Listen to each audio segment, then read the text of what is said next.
Hello viewers. This video sponsored by SBO School of Business Organization.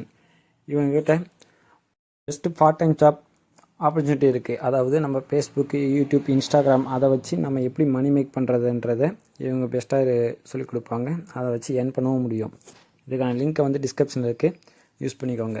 Skip பண்ணாதீங்க. பெரிய தப்பு. தினம் 300 ரூபாய் சம்பாதிக்க அரிய வாய்ப்பு. இன்ஸ்டாகிராம், ஃபேஸ்புக் பயன்படுத்த தெரிந்தால் போதும் content post and content publishing மூலமா தினம் 300 ரூபாய் சம்பாதிக்கலாம். இந்த வேலை செய்ய 5 நிமிடம் போதும். Work training support, group communication support, all language customer live chat support, முக்கியமா சொந்தமா ஒரு பிசினஸ் ஸ்டார்ட் பண்ற அளவுக்கு உங்களால கற்றுக்கொள்ளவும் முடியும், சம்பாதிக்கவும் முடியும். இந்த வேலை வாய்ப்பு வழங்குவது 5 வருடத்திற்கு மேல ரன் ஆகிட்டு இருக்க நம்ம தமிழ்நாட்டு company school of business organisation private limited. மேலும் விவரங்களுக்கு டிஸ்கிரிப்ஷன்ல கொடுத்திருக்க நம்பருக்கு வாட்ஸ்அப் பண்ணுங்க. எல்லாருக்கும் வணக்கம் நண்பர்களே. இது உங்க லைஃப் மோட்டிவேஷன் சேனல். இன்னைக்கு நம்ம பேச போறது சகிப்புத்தன்மை பற்றி.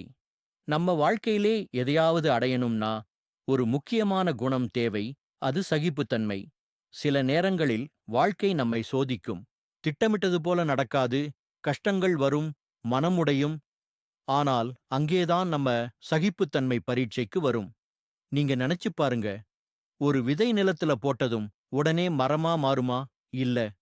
அது மழை, வெயில், காற்று எல்லாத்தையும் தாங்கி வளருது. அதுபோல நம்ம வாழ்க்கையிலும் நம்ம கனவுகள் வளர வேண்டுமானால் நாமும் அந்த விதை மாதிரி சகித்து கொண்டிருக்கணும்.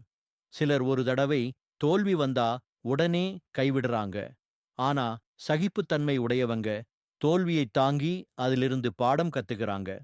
அதனால்தான் அவர்கள்தான் நாளைக்கு வெற்றி பெறுறாங்க. இந்தியன் ஆர்மில கூட இதுதான் முக்கியமான குணம்.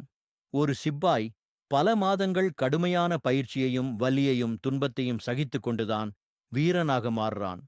அவன் உடம்பு வலிக்கலாம், மனசு சோர்ந்திருக்கலாம், ஆனா அவன் ஒரு விஷயத்தையே நினைக்கிறான்: நாட்டுக்காக, கடமைக்காக நான் சகிக்கணும். அதுதான் உண்மையான வீரன் மனநிலை. நாம சாதாரண வாழ்க்கையிலும் அதே மாதிரி இருக்கணும். நம்ம இலக்கை அடையும்போது வரும் தடைகள், நிந்தனைகள், சோதனைகள் எல்லாம் நம்ம மனத வலுப்படுத்துற சோதனைகள்தான். அந்த நேரத்தில் மனம் தளரக்கூடாது. இது கூட கடந்து போயிடும் என்று நம்பிக்கையோட இருக்கணும். சகிப்புத்தன்மை என்றால் மௌனமாக எல்லாவற்றையும் தாங்குவது மட்டுமில்ல, அது ஒரு உள் வலிமை. என்ன நடந்தாலும் நம்ம மனசை கட்டுப்படுத்தி சரியான நேரத்துக்கு காத்திருக்கிற ஆற்றல்தான் சகிப்புத்தன்மை.